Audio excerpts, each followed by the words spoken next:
Eh bien, bonjour à tous. Alors, Jean-Denis Mathia nous fait le plaisir d'être avec nous à distance depuis Clermont-Ferrand, où est situé le LISC, c'est-à-dire le laboratoire d'ingénierie pour les systèmes complexes, qu'il dirige et qui fait partie d'INRAE, l'Institut national de recherche français pour l'agriculture, l'alimentation et l'environnement. Alors, avant de devenir directeur du LISC, il a obtenu sa thèse de doctorat à l'université Blaise Pascal de Clermont-Ferrand en 2005 sur le comportement mécanique de patchs composites utilisés pour le renforcement de structures métalliques et aéronautiques. Il a ensuite donné cours à l'université de Limoges et à l'IFMA d'Aubière avant de rejoindre le LISC en 2007 et d'y obtenir son accréditation à diriger des recherches en 2011. Après avoir notamment effectué un séjour à la School of Sustainability de l'Arizona State University en 2015 et 2016, il est devenu directeur de recherche au LISC en 2018. Alors bien qu'il soit formé initialement en génie mécanique, ses recherches portent actuellement essentiellement sur la modélisation de systèmes socio-écologiques et notamment sur les trajectoires de transition et la résilience de ces systèmes, dont il vient justement nous parler aujourd'hui. Alors, si tout est bon pour vous, Jean-Denis, eh bien, je vous laisse la parole. Bien, bien. Merci beaucoup pour cette introduction. Aujourd'hui, je vais vous présenter des travaux que nous avons effectués autour de l'exploration des trajectoires de transition dans les systèmes socio-écologiques. Et comme la plupart des travaux que nous faisons en recherche, ce ne sont pas des travaux faits individuellement, mais c'est avec de nombreuses personnes. Donc, j'en ai cité quelques-unes. J'espère que j'ai oublié personne dans cette liste. Donc, en introduction, si ça marche, je voudrais juste essayer de donner quelques éléments de contexte. En fait, là, sur la figure de gauche, j'ai représenté un système socio-écologique. Et donc, ce système socio-écologique, comme son nom l'indique, est représenté par un état écologique qui est représenté notamment par l'axe X des abscisses et un état social qui est représenté par l'axe des ordonnées. Et donc, ici, nous considérons qu'on a un système socio-écologique dans un état initial, donc qui est caractérisé à la fois par son état écologique et par son état social. Et dans de nombreux problèmes, en fait, nous cherchons à contrôler, à gérer, à maintenir un système socio-écologique en fonction de cibles écologiques. Donc, dans cet exemple très simple, on va considérer que on souhaite atteindre cette cible écologique. Et lorsque on regarde notre état socio-écologique, on peut passer de cet état initial à notre cible par différentes trajectoires. Et ces différentes trajectoires sont caractérisées par différentes stabilités en fait du système. Et ce qu'on peut voir, du coup, en regardant en fait ce qu'on appelle un paysage de stabilité, on peut voir que l'état initial du système socio-écologique est dans un état stable. Et pour pouvoir atteindre la cible écologique, il y a deux possibilités. La première possibilité, c'est la trajectoire A, qui fait qu'on doit passer en fait un pic au niveau de l'état écologique, donc qui est dur à passer, pour pouvoir atteindre cet état écologique. Donc c'est ce qui est fait traditionnellement. On peut cependant réfléchir en se disant, OK, transformer en fait l'état écologique sans toucher au système social de notre système socio-écologique peut être compliqué parfois. Et il peut être intéressant de regarder en fait d'autres trajectoires pour lesquelles on va mobiliser en fait un changement au niveau du système social. Et donc, c'est ce que j'ai essayé de représenter avec la trajectoire B, où là, on a un système socio-écologique qui va passer en fait un pic de l'état social qui est un peu moindre que le pic de l'état écologique. Et en changeant de point de vue social, on se rend compte que le système socio-écologique va aller naturellement, sans effort, atteindre la cible écologique. Donc, que montre, en fait, c'est un exemple très très simple, mais cela montre que pour atteindre une même cible, donc là c'est vraiment un exemple qui est stylisé, et pour atteindre une même cible, on peut avoir des trajectoires, une diversité de trajectoires de transition qui peuvent amener au même état. Et donc l'objectif de la présentation d'aujourd'hui, c'est d'essayer de mieux comprendre, avec un exemple très très simple, ces différentes trajectoires de transition et analyser comment ces trajectoires de transition peuvent être en interaction, notamment en présence de tipping point ou de point de bascule dans un système socio-écologique. Et puisqu'on s'intéresse à la fois à l'état écologique et à l'état social, nous, dans ce travail-là, on a cherché à mieux comprendre comment interagissent à la fois des problématiques individuelles et des problématiques collectives. Et pour cela, on a mobilisé des théories en psychologie sociale et en sociologie pour prendre en compte cette complexité de comportement qui intègre le comportement individuel, les interactions entre individus, pour voir l'émergence en fait d'un comportement collectif. Et donc, pour cela, on a aussi mobilisé en fait la notion de safe operating space, c'est espace de fonctionnement sûr en français, à la fois individuel et collectif. Sachant que individuellement, on a des contraintes, on a des désirs, on souhaite atteindre ses propres objectifs, mais aussi, si chacun atteint ses propres objectifs sans se soucier en fait des objectifs collectifs, eh ben, ça peut amener à les défaillances du système dans son ensemble. Donc, il faut prendre en compte à la fois le safe operating space individuel et collectif sur cette trajectoire de transition. Et donc, l'objectif, c'est vraiment de regarder cela avec, en plus, une gestion adaptative du système sociologique pour pouvoir prendre en compte ces deux échelles. Donc ça, c'est les concepts un petit peu généraux que je souhaite aborder dans cette présentation.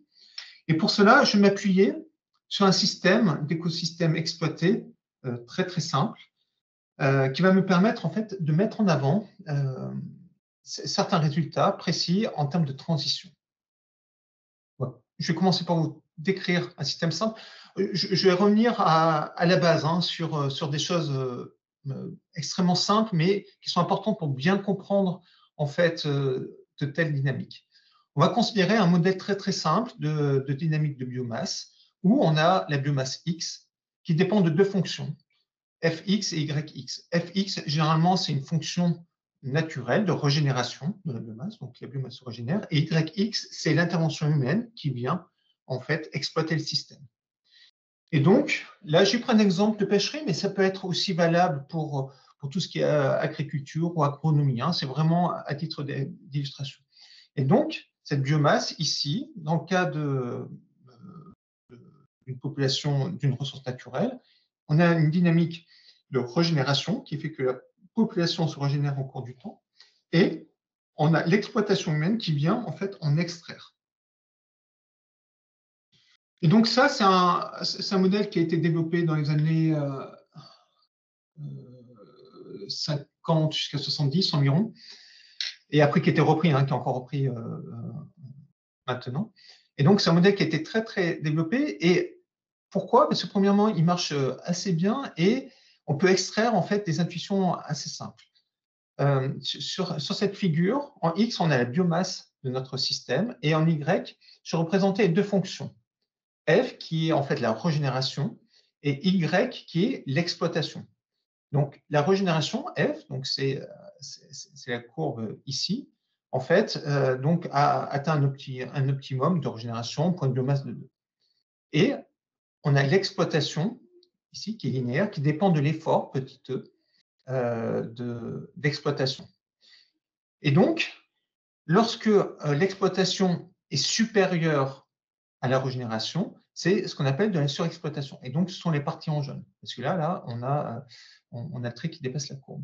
Et de la même manière, on a la même chose ici pour des faibles valeurs de biomasse. Et donc, ça, c'est le premier point. Donc, on peut vite s'apercevoir quand il y a surexploitation. Et le deuxième point, c'est de regarder, en fait, les équilibres. Et là, on a deux équilibres pour ce type de comportement. Un qui est situé en X2 et un situé en X1. Et si on fait une étude de stabilité de manière simple, on peut se rendre compte que le point X2 est un équilibre stable, alors que le point X1 est un équilibre instable. Et c'est ce qu'on appelle un point de bascule ou un tipping point. Donc ça, c'est vraiment pour comprendre la dynamique. Et on peut représenter, en fait, cette dynamique en deux dimensions, avec en X l'effort d'exploitation et en Y la biomasse X. Et donc, là, je représentais l'ensemble des équilibres. J'espère que vous voyez ma souris. L'ensemble des équilibres en noir. Et donc, ici, ce sont les équilibres stables. Et à partir, et tous les équilibres rouges, pardon, ce sont les équilibres instables. Et ce qui est intéressant, c'est d'introduire la notion d'espace de fonctionnement sûr. Pourquoi? Parce que c'est important de regarder les équilibres, mais c'est aussi important de regarder en fait les états désirables qui peuvent être définis, qui peuvent être définis à partir de contraintes. Généralement, on a souvent dans de nombreux problèmes de gestion de systèmes socio-écologiques différentes contraintes. À titre d'exemple, lorsque on a l'exploitation d'une ressource naturelle, on cherche à maintenir un effort minimum. Donc, c'est ce qu'on appelle une contrainte sociopolitique. En effet, on est obligé d'avoir une exploitation minimum, tout simplement parce qu'on ne peut pas se permettre de fermer une pêcherie ou de fermer ou de réduire l'activité agricole pendant 1 an ou 2 ans. Ce n'est pas possible. On est obligé de maintenir un certain effort. Et c'est la même chose pour la biomasse minimale. On souhaite avoir un minimum de biomasse, que ce soit pour des raisons de biodiversité ou d'autres raisons. Et à partir de ces contraintes-là, on peut définir un espace désirable. Et en fonction des propriétés de notre système, on peut s'apercevoir que toute la partie orange, on a en fait la défaillance du système, c'est-à-dire que la biomasse, notre écosystème devient nul si on attend un temps important. Et on a tout un espace qui est en vert clair qui correspond au bassin d'attraction en fait, des équilibres stables. Et donc, l'idée, c'est de rester en fait dans la zone verte. Et si on en sort de cette zone verte, c'est d'essayer de trouver une politique d'action qui permet de revenir dans cette zone verte, et c'est ce qu'on appelle la résilience. Donc, ce type de modèle a été énormément étudié, notamment tout ce qui est tipping point et safe operating space, avec notamment les travaux de Martin Schaeffer, entre autres, et d'autres personnes. Et l'idée là de nos travaux a été de travailler sur les deux échelles individuelles collectives. Parce qu'en fait, lorsqu'il y a une exploitation d'une ressource naturelle, généralement, c'est une somme d'exploitants. C'est-à-dire que là, on a un effort qui est collectif, mais cet effort, petit e, eh ben, c'est la somme d'efforts individuels.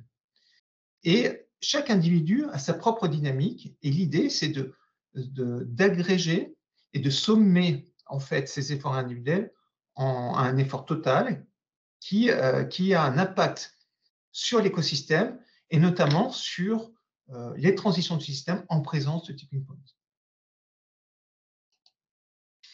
Et donc là, on va s'intéresser cette fois-ci. Donc là, je vous ai présenté les tipping points écologiques et on va essayer d'avoir la même approche pour les tipping points du système social. Et donc, pour cela, on a choisi un modèle simple de dynamique d'opinion.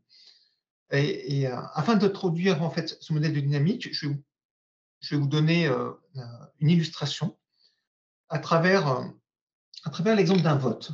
On va supposer qu'on a deux individus, A et B, qui discutent à propos de leur vote pour des prochaines élections, par exemple le 9 juin. Et on va regarder, à tout hasard, et on va regarder comment leur opinion évolue au cours du temps. Et donc, là, ce n'est pas les élections du 9 juin, parce que j'ai pris un exemple démocrate républicain. On va supposer qu'il y a un individu A qui a une opinion qui est un peu plus proche des démocrates et un individu B qui a une opinion un peu plus proche des républicains. Mais, par contre, ils ont une incertitude par rapport à leur opinion autour de leur opinion initiale. Et si l'individu B n'est pas dans cette incertitude, malgré qu'ils discutent de leur vote, l'individu A ne va pas changer d'avis. Il faut que l'individu B soit dans la zone d'incertitude de l'individu A pour qu'il y ait une influence. Donc là, l'individu A discute avec l'individu B. L'individu B a une opinion trop loin de l'individu A. L'individu A dit, bon, ok, il est trop loin, donc je ne suis pas influencé, mon opinion ne change pas. Par contre, j'ai un individu B qui a une très forte incertitude sur son opinion. Et l'opinion de l'individu A se trouve dans cette zone d'incertitude. Et donc, l'individu B va être influencé par l'individu A et va se rapprocher de l'opinion de l'individu A. Parce que l'opinion de l'individu A est dans sa zone d'incertitude. Et donc, mathématiquement, comment peut-on traduire en fait ce processus? On va considérer qu'on a une opinion A, XA de l'individu A, une opinion B, XB de l'individu B, avec l'incertitude UA et UB. Et si, c'est ce que je viens de dire, hein, si l'opinion de l'individu B est dans la zone d'incertitude de l'opinion A, dans ce cas-là, il y a l'opinion de l'individu A qui varie, et on a exactement le même processus pour l'individu B. Donc, là, on a deux individus, et donc si on regarde leur évolution au cours du temps, on ne va plus considérer des démocrates et des républicains, on va considérer une opinion entre -1 et 1, et dans ce cas-là, on a une évolution au cours du temps. Maintenant, dans le cas d'une population, on peut avoir en fait la formation de différents clusters. Et donc ça, ce modèle d'opinion a été énormément étudié, et notamment avec le modèle BC, Bounded Confidence, développé par Guillaume Desfluent, qui est chercheur au sein de notre labo, qui a étudié notamment l'influence d'extrémistes. Alors, il faut faire attention, le mot extrémiste, utilisé dans le papier d'origine, est caractérisé par deux propriétés. Il a une propriété comprise entre...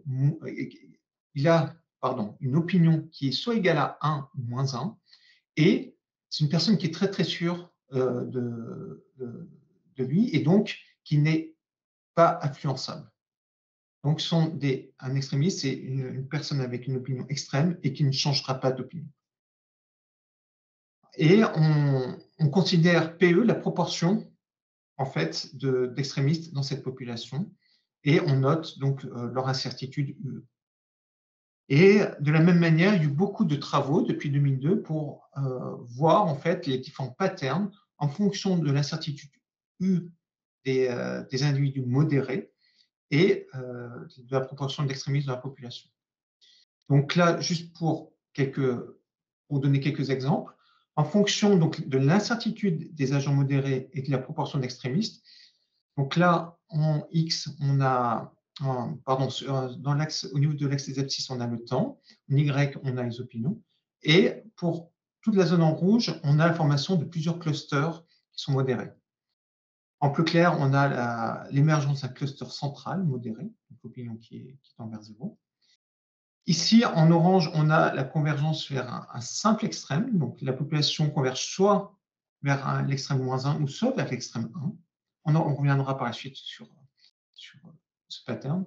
On a la formation d'un double extrême, et on a la formation aussi, ici, là, lorsqu'on a une forte incertitude, d'opinions qui restent fluctuantes. C'est-à-dire qu'il n'y a pas de convergence de la population vers une opinion stable. Donc là, si on revient à notre problème, notamment sur la présence de tipping points sociaux, dans certains cas, on peut penser qu'il y a convergence, et en fait, qu'il n'y a pas de convergence, mais en fait, il y en a un. Donc là, je prends un risque énorme parce que j'ai mis une vidéo, ça a l'air de marcher. Donc là, on a l'impression qu'il n'y a pas de convergence, et d'un seul coup, on va avoir un basculement vers une opinion. Et donc, en fait, on l'a démontré, je ne vais pas vous présenter plus de détails, mais que c'est lié à une instabilité en fait, du système qui fait que la population va basculer vers une opinion ou une autre. Ça peut être -1 ou 1, et c'est aléatoire lorsqu'on a des conditions symétriques. Et donc, c'est ce qu'on appelle un tipping point social. Donc là, je vous ai présenté un modèle écologique avec des tipping points écologiques, et je vous ai présenté un modèle social avec des tipping points sociaux. Donc là, l'idée maintenant, c'est de réunir les deux pour faire voir en fait comment peuvent interagir à la fois un système social et écologique en couplant les deux modèles. Et donc, on va considérer dans notre système une population et un système écologique. Donc, le système écologique C'est exactement le modèle que je vous ai présenté. Il y a une régénération et des exploitations individuelles qui viennent prélever en fait les ressources naturelles au niveau de l'écosystème. Et on a un système social où chaque individu en fait a premièrement une perception de l'état de l'écosystème, notamment s'il est en train de mourir ou non. Et donc l'individu a une perception du système, mais aussi exploite le système. En plus, la personne a une opinion, en fait, du niveau d'exploitation en fait, qu'on devrait avoir sur l'écosystème, en fonction de ses propres valeurs et aussi des interactions sociales avec les autres. En effet, il est en interaction avec les autres individus. Donc, si les individus ont une opinion proche, eh bien, du coup, il va être influencé, mais il va être aussi influencé individuellement par sa perception de l'état écologique. Donc, il y a un processus individuel de perception de l'écosystème et un processus collectif parce que je suis influencé par les autres.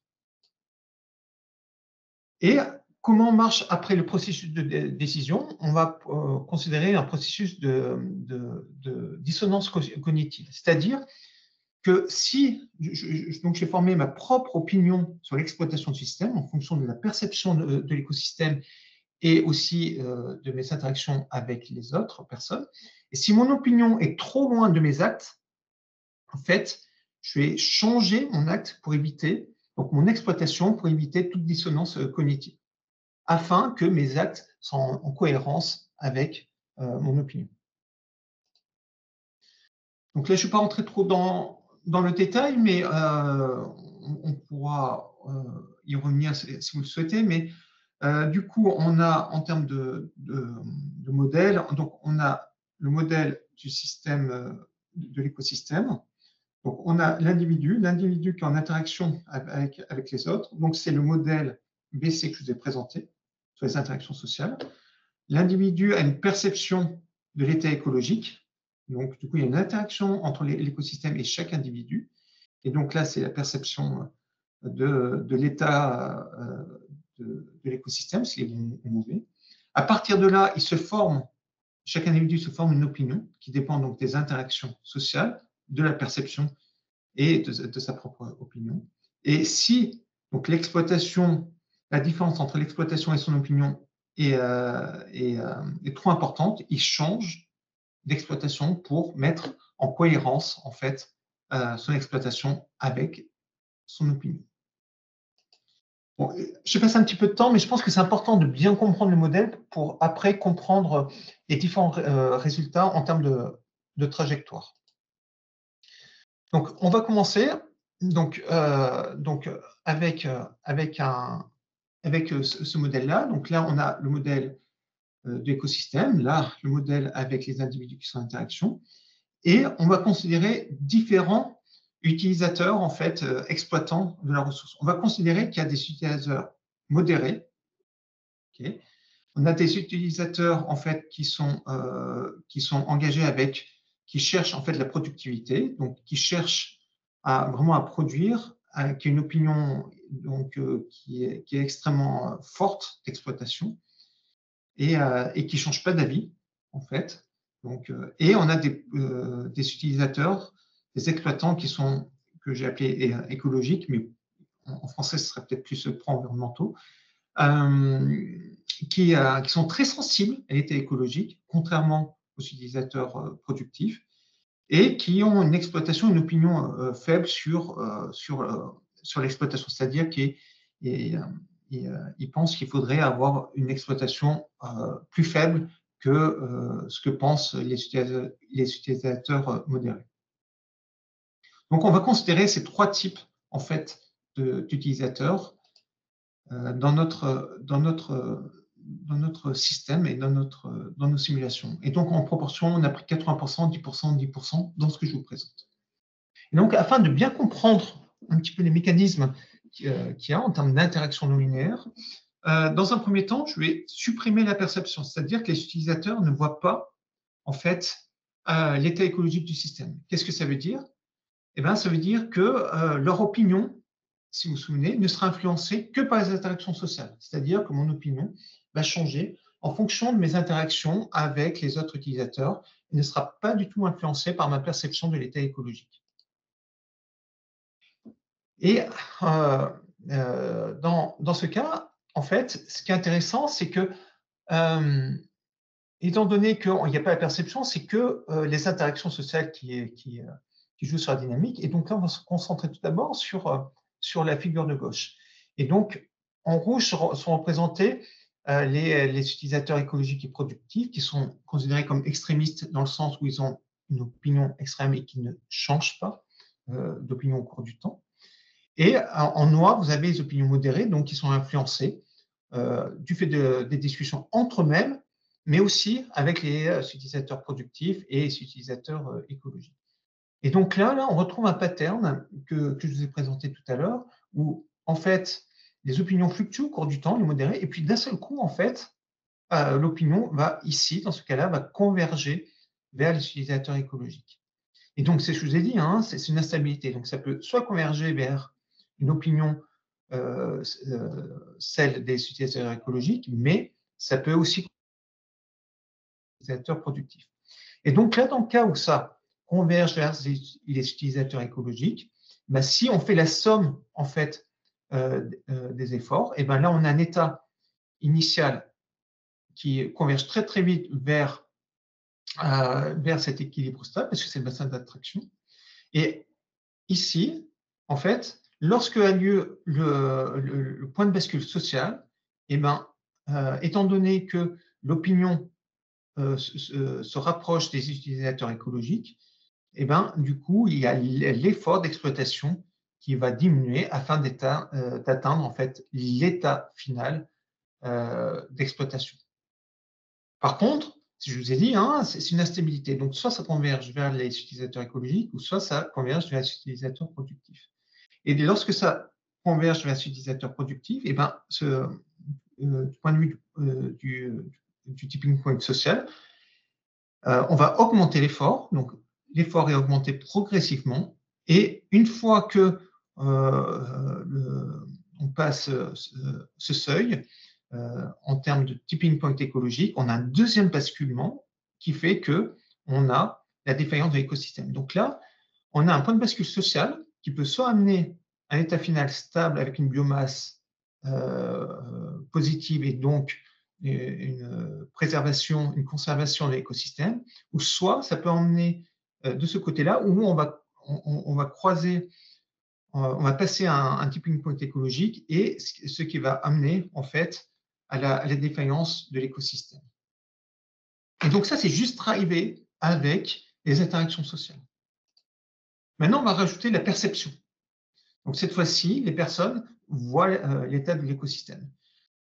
Et donc là, c'est un petit peu plus compliqué parce que du coup, on a plusieurs interactions. Alors premièrement, au début, c'est exactement la même chose que ce qu'on a vu avant. Premièrement, on a un tipping point social là qui fait basculer vers la droite, vers les utilisateurs productifs. Ensuite, on a le tipping point écologique, donc qui amène normalement à la défaillance en fait du système. Mais ici, contrairement au slide d'avant, en fait, les utilisateurs ont la perception de l'état écologique et donc ils voient que l'état se dégrade. Et donc là, il y a un deuxième tipping point social. Ils disent oula, attention, l'état se dégrade, et du coup, leur opinion change, ce qui fait diminuer en fait leur effort. Et en fait, en diminuant leur effort, ils vont croiser, ils vont passer en fait un tipping point écologique qui fait que en fait la biomasse remonte.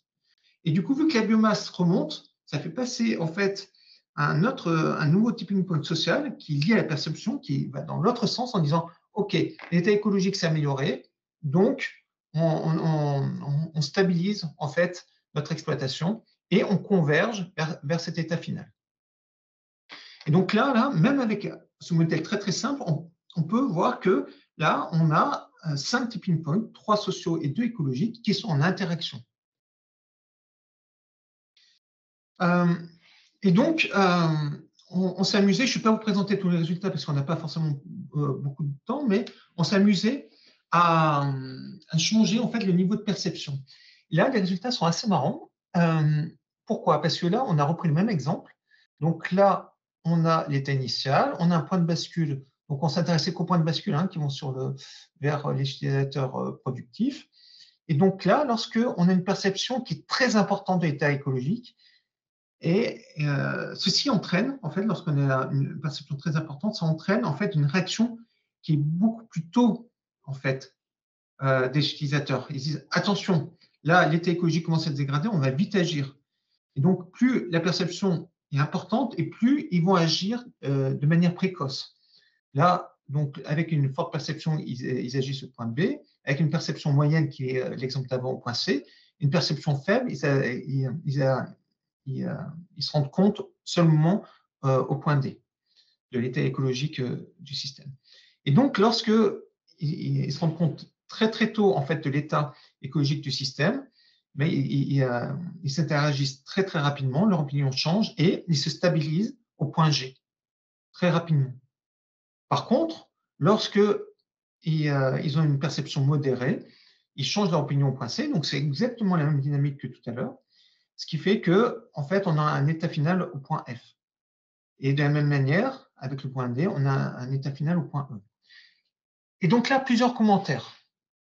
Premier commentaire, en fait, on s'aperçoit que plus on a une perception qui est importante, donc plus les gens s'inquiètent de l'état écologique, eh ben, on peut s'apercevoir que l'état final, en fait, a une biomasse qui est beaucoup plus faible, en G, que la biomasse finale, ici en E, lorsqu'on a une très faible perception. Et donc ça c'est quelque chose qui est un petit peu contre-intuitif, parce que du coup, et ça c'est lié à la dynamique du système écologique, c'est qu'en fait, une plus faible perception, c'est-à-dire que si on se rend compte trop tardivement qu'il faut changer les pratiques, eh ben on arrive à un état qui est beaucoup plus important de biomasse, donc un état final qui est meilleur. Par contre, quand même, si on s'intéresse à des contraintes sociales et économiques, c'est la notion de safe operating space que j'ai introduit tout à l'heure, eh ben, on passe par des minimums qui sont beaucoup plus importants. Donc, c'est-à-dire que même si on a une biomasse finale qui est plus importante, et on a toute cette zone, en fait, où on est en dessous des économiques, de la contrainte économique, ce qui peut entraîner des conséquences importantes pour le système social. Et donc là, on a un compromis entre maintenir un système au-dessus d'un seuil, parce que ici, avec une perception élevée, on maintient le système avec une biomasse importante, mais on n'a pas une biomasse finale importante, ou laisser dégrader l'écosystème pour avoir une biomasse finale plus importante. Et donc, c'est ce genre de compromis qui nous intéresse, notamment lorsqu'on a des contraintes.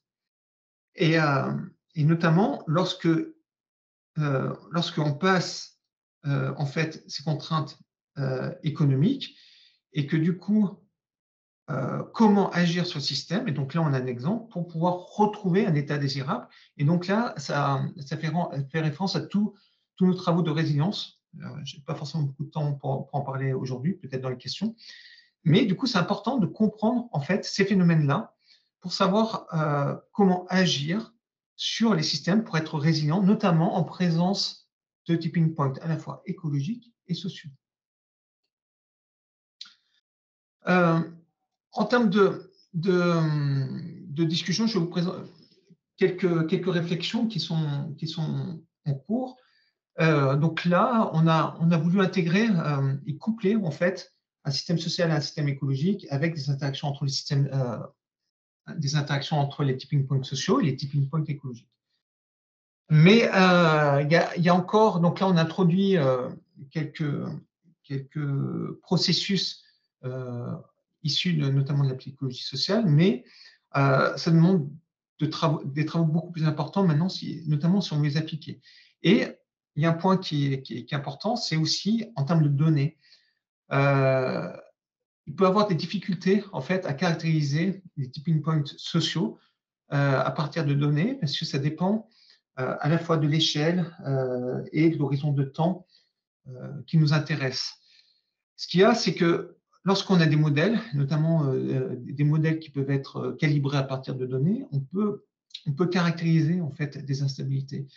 Pour les tipping points sociaux, c'est beaucoup plus compliqué parce qu'on n'a pas forcément des modèles précis et d'autant plus que le système n'est pas fermé. Donc, ça peut être compliqué pour détecter des tipping points sociaux.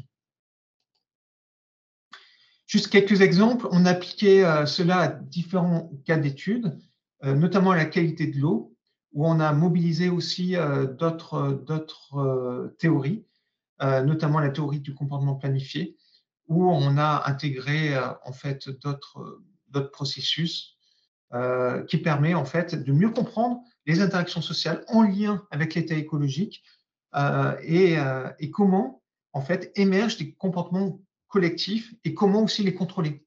Contrôler dans le sens gérer et notamment mettre en place des politiques d'action, soit pour maintenir un système en présence de ces tipping points et en prenant en compte ces transitions, ou soit pour définir des politiques d'action qui permettent une résilience d'une propriété du système, suite à un choc, par exemple, ou notamment suite à une dégradation de l'écosystème.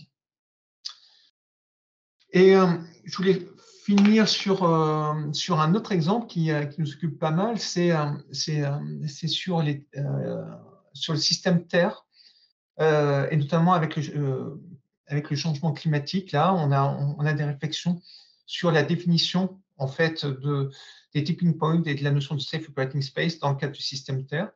Donc là, donc à droite, j'ai représenté en fait le safe operating space avec autour, vous devez certainement connaître, hein, mais en fait les limites planétaires, et au centre en fait les limites sociales, hein, notamment définies par Cathy Worth et Melissa Leach. Et donc l'objectif, c'est de définir, de rester en fait dans cette zone, sachant qu'on a dépassé plusieurs limites. Et donc l'idée, c'est quelles sont les politiques d'action qui permettent en fait de contrôler notre système Terre afin de rester en fait dans cet espace de fonctionnement sûr et juste. Mais comme je viens de le dire, en fait, on a dépassé plusieurs limites planétaires, hein, et donc l'idée aussi, c'est de réfléchir à des politiques d'action qui permettent de mieux appréhender ou de mieux caractériser en fait la résilience du système Terre à partir de ces contraintes-là, pour pouvoir revenir. Donc là, à titre d'exemple, donc si le système Terre sort, en fait, ici, comment revenir en fait dans un état désirable, tout en prenant en compte en fait les transitions et les tipping points en fait du système Terre. Donc ça, c'est juste conceptuel. Et donc, on a appliqué ça, alors, juste pour vous montrer un exemple, je ne vais pas détailler, on n'a pas le temps, mais on a appliqué ça avec le DICE model, qui est le modèle utilisé par le GIEC, qui marche très, très bien, pour définir en fait la dynamique de concentration de CO2 en fonction des activités économiques. Et donc, on a défini des ensembles en fait, de viabilité pour lesquels en fait, il existe au moins une politique d'action qui permet de rester en fait, dans notre safe operating space, notamment ne pas dépasser la limite planétaire de changement climatique. Et on s'est intéressé aussi à la résilience pour pouvoir revenir en fait, à des états qui soient plus désirables en termes de concentration de CO2, notamment à 350 ppm. On a testé différents seuils. Je vous remercie.